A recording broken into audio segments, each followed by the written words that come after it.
கர்த்தருடைய பரிசுத்த நாமம் மகிமைப்படுவதாக. இன்று அதிகாலையில் நாம் தேவனுடைய சமூகத்தில் வர கர்த்தர் நமக்கு உதவி செய்திருக்கிறார். இன்று நாம் வாசிக்க வேண்டிய சங்கீத பகுதி 42வது சங்கீதம் 42 வாசிப்போம். மானானது நீரோடைகளை வாஞ்சித்து கதறுவது போல தேவனே, என் ஆத்துமா உம்மை வாஞ்சித்து கதறுகிறது. என் ஆத்துமா தேவன் மேல், ஜீவனுள்ள தேவன் மேலேயே தாகமாக இருக்கிறது. நான் எப்பொழுது தேவனுடைய சந்நிதியில் வந்து நிற்பேன்?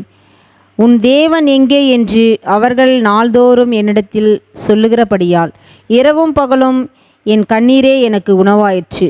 முன்னே நான் பண்டிகையை ஆசரிக்கிற ஜனங்களோடு கூட நடந்து கூட்டத்தின் களிப்பும் துதியுமான சத்தத்தோடே தேவாலயத்திற்கு போய் வருவேனே. இவைகளை நான் நினைக்கும்போது என் உள்ளம் எனக்குள்ளே உருகுகிறது. என் ஆத்துமாவே, நீ ஏன் கலங்குகிறாய்? ஏன் எனக்குள் தேங்குகிறாய்? தேவனை நோக்கி காத்திரு. அவர் சமூகத்து இரட்சிப்பின் நிமித்தம் நான் இன்னும் அவரை துதிப்பேன்.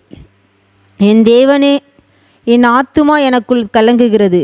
ஆகையால் யோர்தான் தேசத்திலும் எர்மோன் மலைகளிலும் சிறு மலையிலும் இருந்து உம்மை நினைக்கிறேன். உமது மதகுகளின் இரைச்சலால் ஆழத்தை ஆழம் கூப்பிடுகிறது.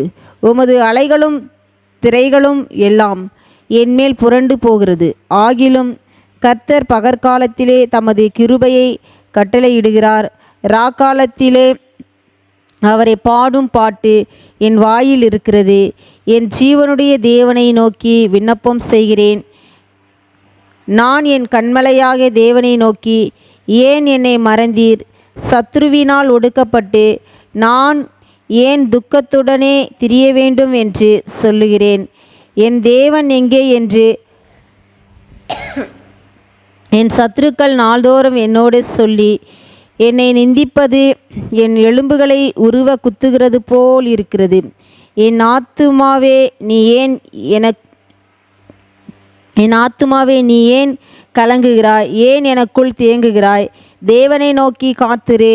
என் முகத்திற்கு இரட்சிப்பும் என் தேவனுமாயிருக்கிறவரை நான் இன்னும் துதிப்பேன். ஆமேன்.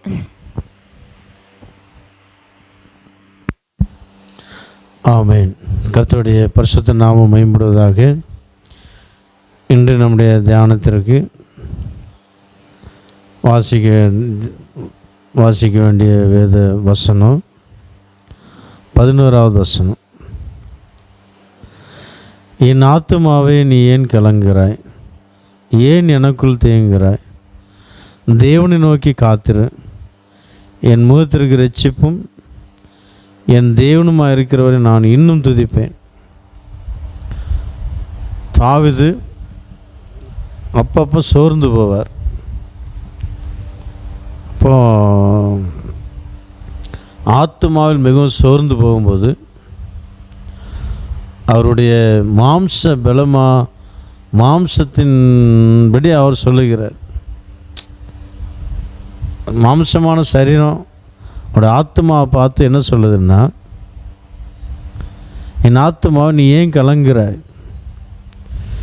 ஏன் எனக்குள் தேங்குகிறாய்? இந்த மாம்சம் அவருடைய ஆத்மாவை பார்த்து சொல்லுது, ஏன் கலங்குகிறாய்? ஏன் தேங்குகிறாய்?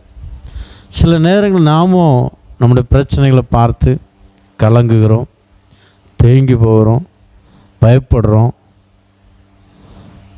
அப்பப்போ நம்ம பரிசுத்த ஆவியான நமக்குள்ள என்ன செய்வார்? பயப்படாத, கர்த்தருடைய சமுதிரம் காத்துரு, ஜெபம் பண்ணு, சோத்திரம் பண்ணு, ஒரு வெற்றியை பார்ப்பா. பரிசுத்த ஆவியான நமக்குள்ளே பேசுகிறத நாம் அப்பப்போ கேட்டிருக்கிறோம் இல்லையா? ஆனால் பரிசுத்த தாவீது அவருடைய அனுபவத்தில் அவர் சொல்கிறார், அவரே சொல்கிறார், ஆத்துமா பார்த்து. ஏன்னா உன் தேவன் எங்கே என்று என் சத்துருக்கள் நாள்தோறும் என்னோடு சொல்லி என்னை நிந்திப்பது என் எலும்புகளை உருவ குத்துகிறது போல் இருக்கிறது ஐயா. தாவீதுடைய யுத்த நாட்களில் சவுல் அவரை கொல்ல வகை தேடும்போது, அது மாத்திரமல்ல தன்னுடைய மகன் அப்சலோம் அவரை கொல்ல வகை தேடும்போது கூட ஜனங்களெல்லாம் நிந்திக்கிறாங்க. தாவீதோடு கூட இருந்தவங்களும் எல்லாம் அப்சலோமிடம் போயிட்டாங்க. அப்போ சொல்கிறாங்க, உன் தேவன் எங்கே என்று என் சத்துருக்கள் நாள்தோறும் என்னோடு சொல்லி என்னை நிந்திப்பது என் எலும்புகளை உருவ குத்துகிறது போல் இருக்கிறது. எல்லாம் நிந்திக்கிறாங்க. உன் தேவன் எங்கே, உன் தேவன் எங்கே, நீ நல்லா ஜெபிக்கிறவராச்சே, ஆராதனைக்கு தவறாமல் போகிறவங்களாச்சே, ஏன் ஆணுடைய ஆலயத்துக்கு எவ்வளோ காணிக்கை கொடுக்குறீங்க, என்னென்னமோ செய்கிறீங்க, குடும்ப ஜெபம் பண்ணுறீங்க, வேதம் வாசிக்கிறீங்க, ஏன் உங்கள் தேவன் இதை செய்யலையா? உங்கள் மகளோட திருமணம் நடக்கலையா, மகனுடைய திருமணம் நடக்கலையா, குழந்தை பாக்கியம் இல்லையா, உங்கள் குடும்பத்தில் சமாதானம் இல்லையா, ஊழியத்தில் ஆசீர்வாதம் இல்லையா என்று சத்துருக்கள் நிந்திப்பாங்க. நம்மளுடைய சொந்தங்கள் பந்தங்களை நம்மளை நிந்திப்பாங்க. எனக்கு அருமையான தேவனுடைய பிள்ளையே, நாம் சோர்ந்து போய்விடக்கூடாது. நாம் ஒருபோது சோர்ந்து போய்விடக்கூடாது. அல்லேலூயா. ஒருபோது சோர்ந்து போய்விடக்கூடாது. அதான் அப்படிப்பட்ட சூழ்நிலையில் தான் தன்னுடைய சொந்த ஜனங்கள் அவரை பார்த்து நிந்தித்த போது தான் அவர் தனக்குள்ளே தன்னுடைய ஆத்மாவை பற்றி அவர் சொல்கிறார், என் ஆத்மாவை நீ ஏன் கலங்குகிறாய், ஏன் எனக்குள் தேங்குகிறாய், தேவனை நோக்கி காத்திரு, என் முகத்திற்கு இரட்சிப்பும் என் தேவனுமாக இருக்கிற நான் இன்னும் துதிப்பேன். அப்படின்னா என்ன? நிச்சயமாக அவருடைய சமூகத்தில் காத்திருக்கும் போது இரட்சிப்பு வரும், விடுதலை கிடைக்கும். இன்னும் துதிக்கிற மாதிரி கர்த்தர் பெரிய அற்புதங்களும் செய்வார் என்று தன்னுடைய ஆத்மாவை பார்த்து சொல்லுகிறார். அதே போல் தான் கர்த்தர் உங்களை பார்த்து இந்த காலை நேரத்தில் பேசுகிறார். நம்முடைய பிரச்சனையை பாராதுங்க, போராட்டத்தை பாராதுங்க. இந்த மாதம் 1ஆம் தேதி கூட வாக்குத்தத்த செய்தி கூட அதான்.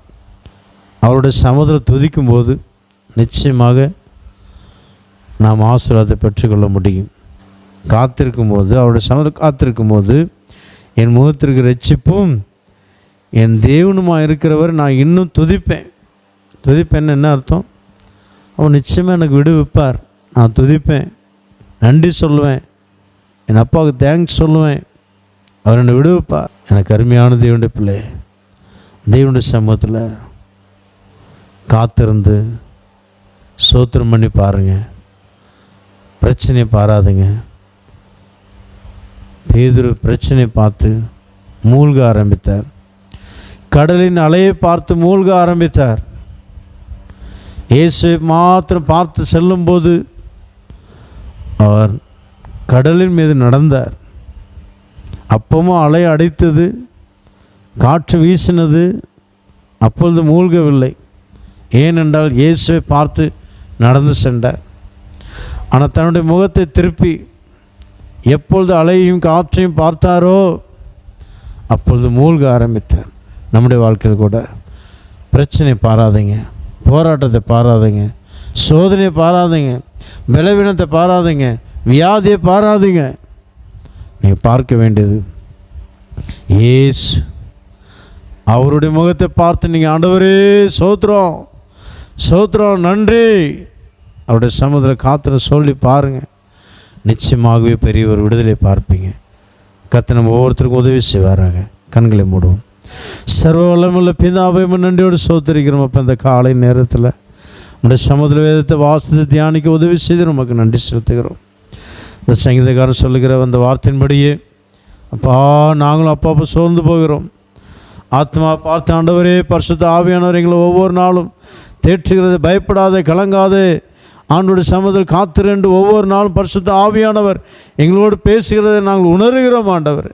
ஆனால் அது பரிசுத்த ஆவியானவர் கீழ்ப்படியாமல் எங்களுடைய சுயத்தின்படியே நடந்து கொள்கிறோம். அதனால் அநேக பிரச்சனைகள் நாங்கள் மேற்கொள்ள முடியாமல் போகிறோம் ஆண்டவர். எங்களை மன்னியும்.